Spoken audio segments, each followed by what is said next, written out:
Welcome to Michigan Out of Doors. I'm Jenny Olson, and we've got a fun show for you this week. I'll take you to my hometown of Ortonville, Michigan for some rabbit hunting and give you a new idea for a rabbit recipe. But before we get to that, we've got some other exciting hunting action for you first. Well, that's right, Jenny. We do have a few more things on this week's show. In fact, our first story this week is probably our best late season goose hunt that we've had in years.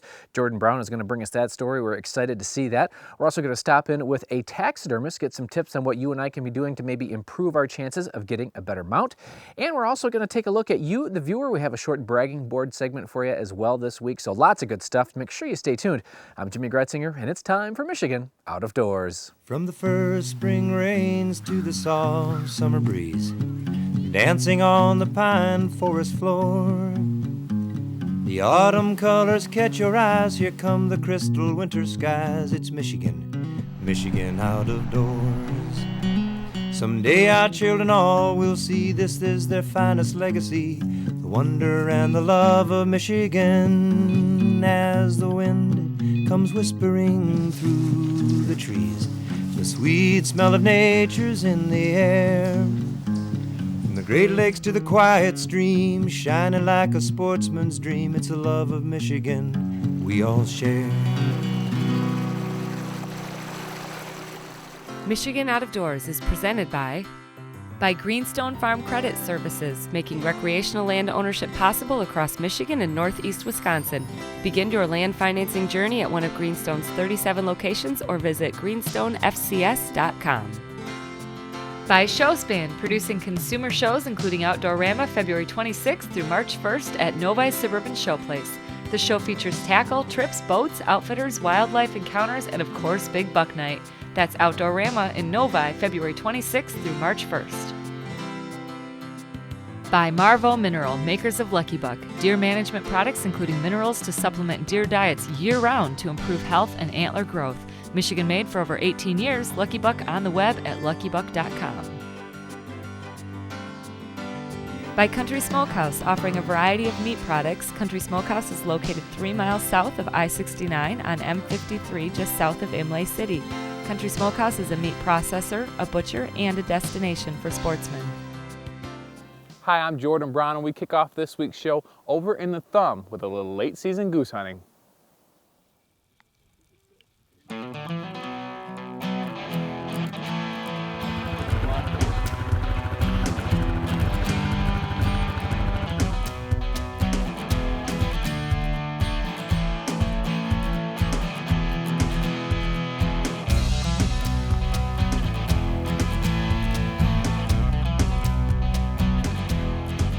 We're up in the Thumb in a field that the bird's been in for quite a few days and trying to shoot some geese. I believe we got 12 guys, 11 guys, I'm not quite sure. We got some A-frame blinds and we're hunting out of a hedgerow. The bird's been feeding right alongside of it for the last couple weeks.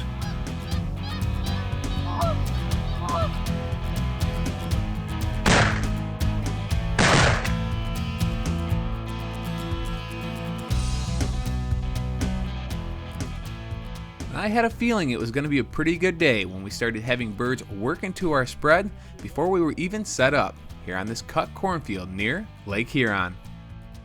Well, we're up in the Thumb near Lake Huron, and there's quite a few birds still up here waiting to move south. Probably about 2,000, I would say, that we're hunting, maybe a little bit more here and there. Well, late season, generally we run a pretty big spread. We didn't put a super big spread out today because of the snow. It's hard to keep them clean, and they definitely don't come in if there's snow on their backs. It seems like it's tough to get them to come in like that. So I think we probably got out about 50 or 60 fully flocked decoys. Seems to work. They're coming in decent. It's just, being in the hedgerow, I think, being hunted all year, they're having a hard time getting next to something that solid.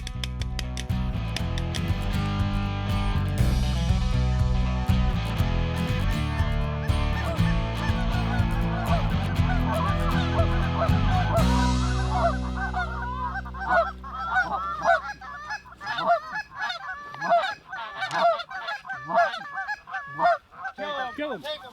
Hey, I got that last one. Get this one back. Once the birds started flying, the action was pretty much non-stop. And even better, the birds were flying in small groups, giving our shooters plenty of chances to pull the trigger.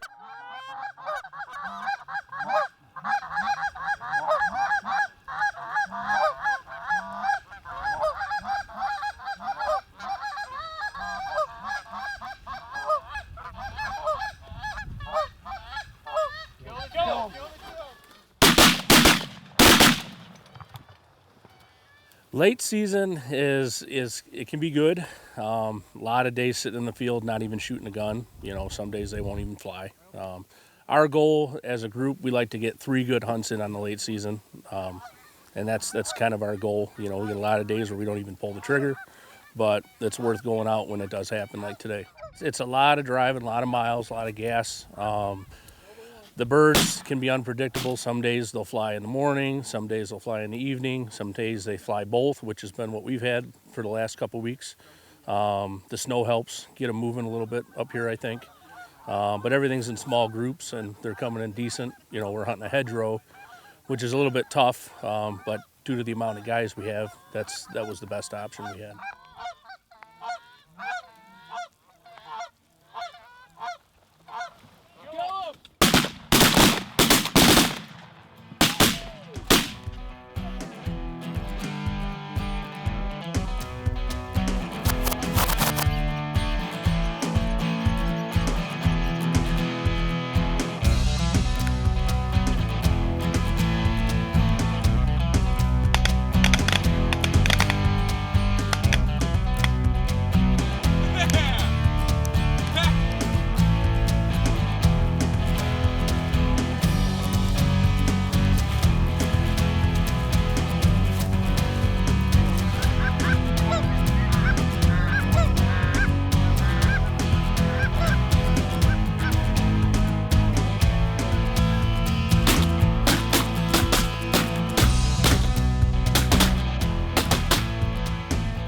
It just started snowing again. I think we got right around 20 birds down, and keep moving the decoys because there's something they don't like, but picking away at them.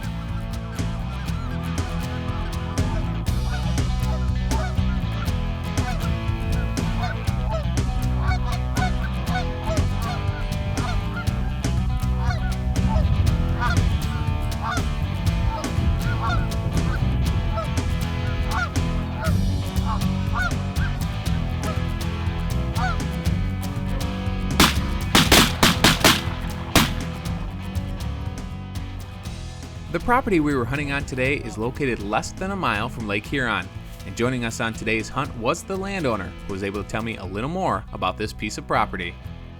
So this piece we're hunting on today is a 70-acre piece. Behind it is about a 20 with corn. West of that is about a 200-acre piece with bean and corn. Another 20 over here with bean. So the food plots for the geese, I would say, is really good this year. Plus they have water, 200 feet to our east. But the last 5-6 years they've come back really strong. A lot of days you're right off of Lake Huron here. We're about just north of Sanilac, and every year they get a little bigger. In the summertime you see it sometimes 500 to 1,000, and then now you see them in the winter. Deer hunting, you see flocks and flocks, so they're coming back a lot.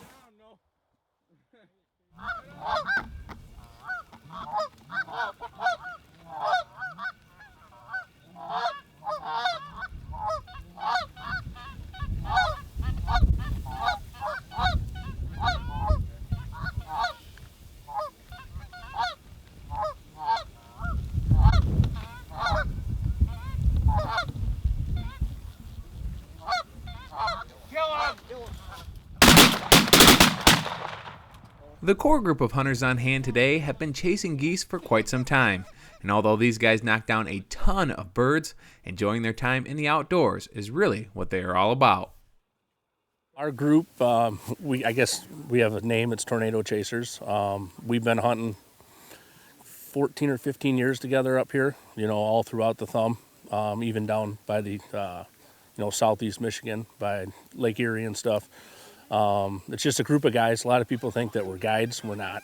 We're just out to have fun. That's me and DJ, Don Vogan, Greg, Patrick, and Freddie Vore. That's our main group of guys, and Dominic Carrillo and Cody Ross come quite a bit too. But just a good group of buddies, and we enjoy it.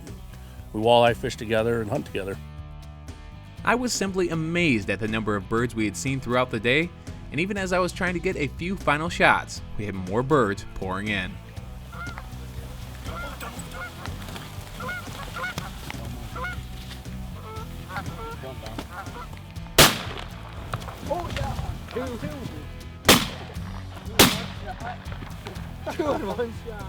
Well, I can't think of a more fitting way to end one of the best days of goose hunting that I've ever been a part of. Special thanks to Mike and the crew for letting me tag along on a great late season goose hunt here in Michigan's Out of Doors.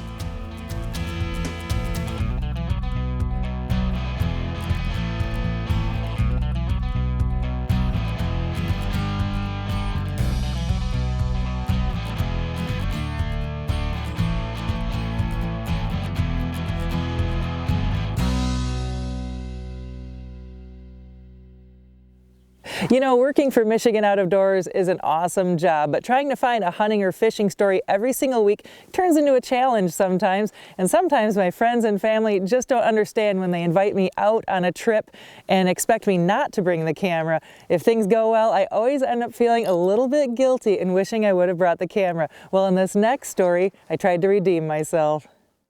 A few weeks ago, I did a little rabbit hunting with some friends here in Ortonville. We had a great morning and ended up with 9 bunnies, including a blonde-colored one that 13-year-old Ian Brunetti bagged. That morning, I grabbed my shotgun and left the video camera at home and couldn't stop thinking what a fun hunt this would have been on camera. So we headed back to Ron Simpson's house 3 weeks later to try our luck again. No one would ever accuse Ron of being a bad planner. He had our whole game plan laid out and laminated. The wife and I bought this property when we got married back in '97, and we've been living here since '02.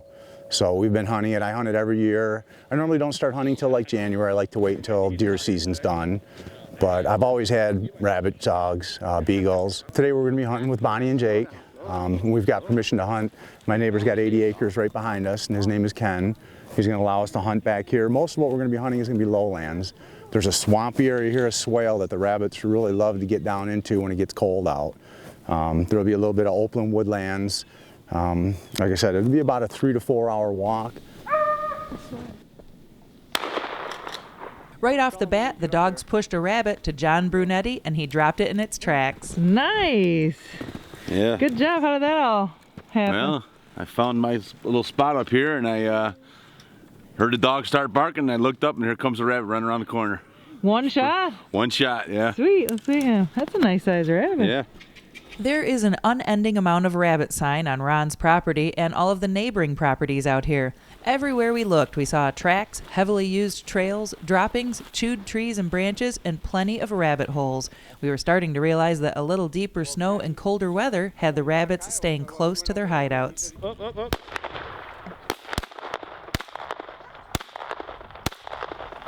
Down the rabbit hole. I shed blood. And he got down the hole.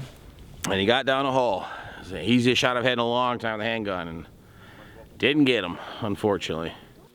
Those fast-moving bunnies are pretty challenging with a .22 handgun for sure. This hunt was not unfolding like our last hunt here. The dogs were finding lots of rabbits, but they just wouldn't get out and run. They were staying tucked into brush piles and their holes for the most part, except for this next one that surprised Ian. Ian, road! What the fuck? Can you get off something? Out here. Ian got it. Ian, nice shooting. Thanks. I think that rabbit ran over your toes, didn't he? Yeah, it was next to me. All right. Look at the camera, son. Nice job, guys. Cool. All right, another one for the bag. Yeah, we've seen him 2 or 3 times running in there. There it goes. It got him. Sweet. Well, I was having a rough time being in the right place at the right time with the camera, but we were finally starting to catch a few rabbits out in the open. Birds. Yeah.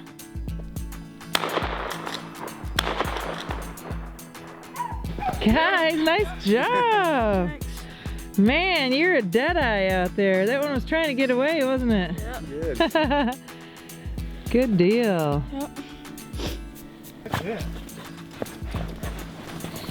You stop and run.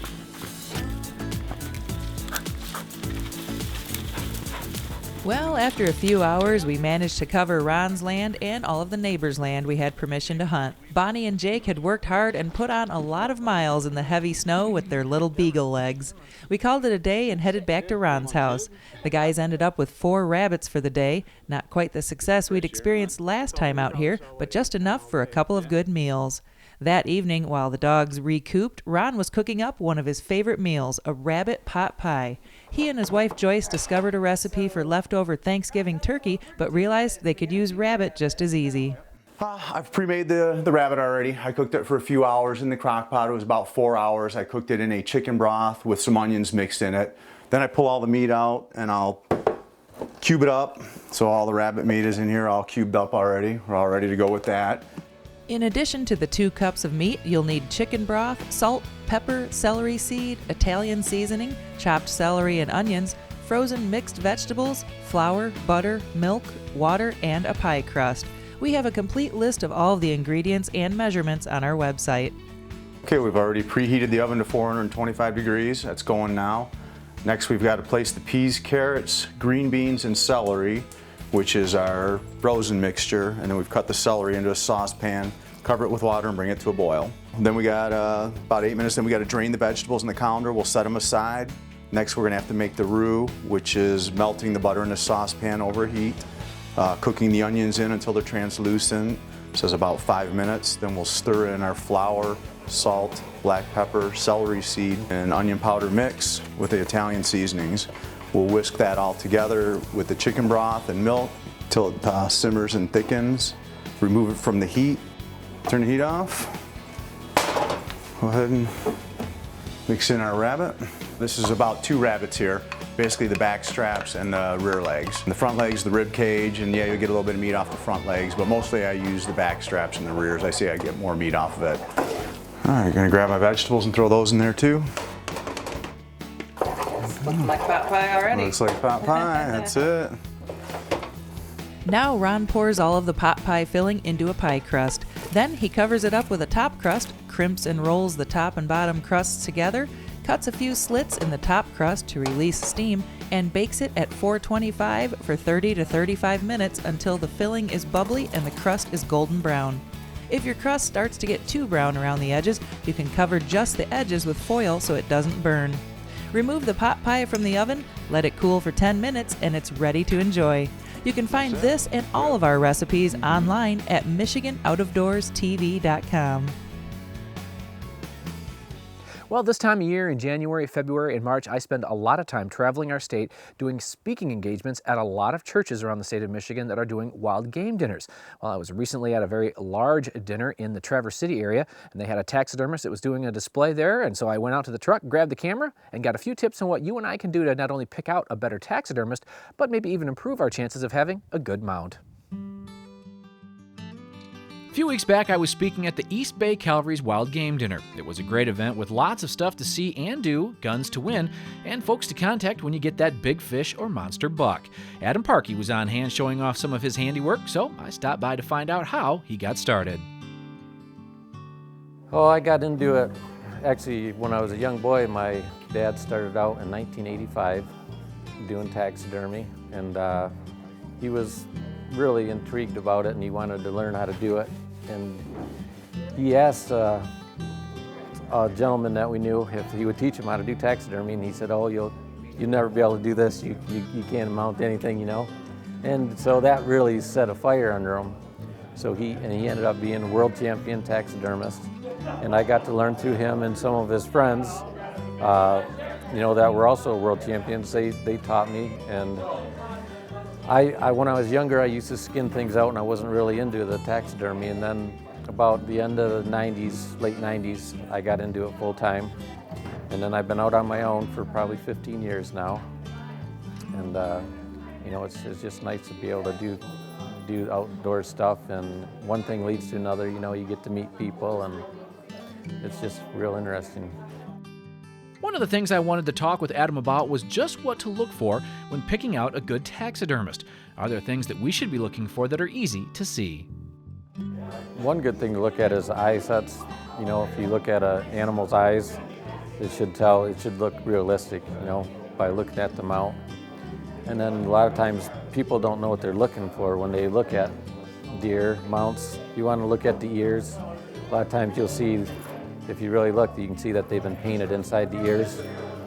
And that paint, you know, it'll flake off over time and won't look real good. So you want to look at the ears and the eyes and the nose and see if they got any texture on the nose. And a lot of times look around the lip line, you might see glue up inside there, you know. So you just want to kind of look at them, maybe even smell them. Sometimes you get a bad smell to a mount. And you don't want, of course you don't want that because it'll stink your house up and your wife will have it out in the garage. So one of the things that tells you it's pretty good taxidermy, if you look at the eyes, you can see the eyes are set pretty nice, realistic. A lot of people use a real dark eye, which you don't have to be too particular how you put it in because there's nothing to see. You can't see the pupil. And another thing is, if you look down on the whiskers, I like to put I call them little early morning dewdrops on the whiskers. Looks like early morning, and the texture on the nose. So you got a nice texture on the nose. And you want to look at the ears and make sure the ears aren't curled over. A lot of them, people will use Bondo in the ears, and the ears will curl up.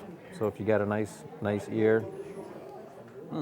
Another thing inside the ear, the skin, you don't want it to drum. Drumming, of course, is when the adhesive doesn't stick in it. It makes a void inside, and if it voids, it'll crack.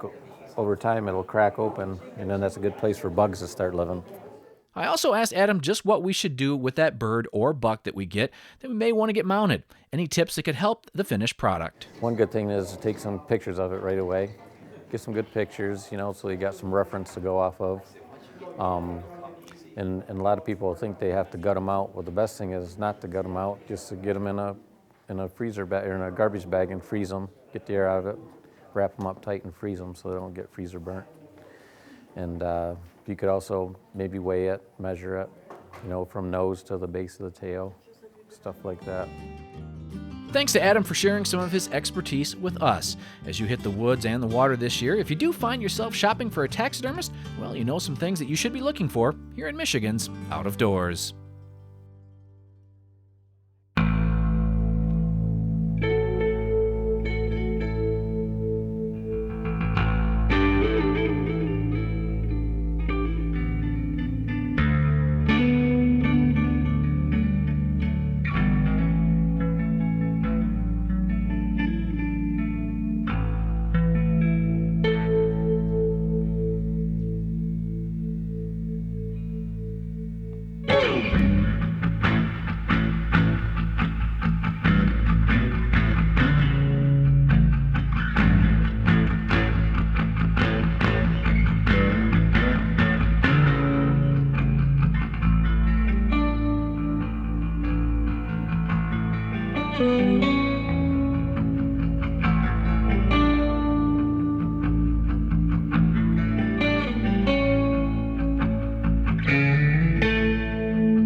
Thanks for joining us this week for Michigan Out of Doors. Make sure you check us out online when you get a chance. You can do that on our website at michiganoutofdoorstv.com, where you can see all of the recipes that we show here on the show, or you can check out older episodes as well.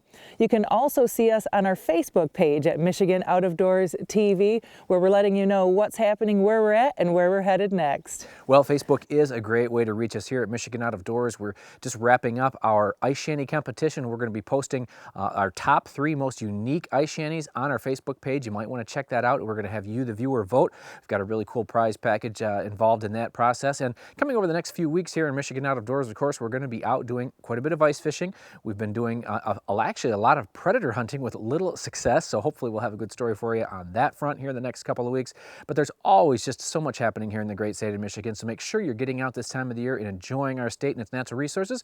And if we don't see you in the woods or on the water, hopefully we'll see you right back here next week on your PBS station. Michigan Out of Doors is presented by Pictured Rocks Boat Cruises of Munising, exploring Lake Superior's Pictured Rocks National Lakeshore with its sandstone cliffs, caves, waterfalls, and lighthouses. Pictured Rocks Boat Cruises on the web at picturedrocks.com. By Propane, exceptional energy. Propane retailers promote the safe use of Michigan-produced gas energy in homes, farms, and businesses across our great state. Learn more at usemichiganpropane.com. By Showspan, producing consumer shows including Outdoorama February 26th through March 1st at Novi's Suburban Showplace.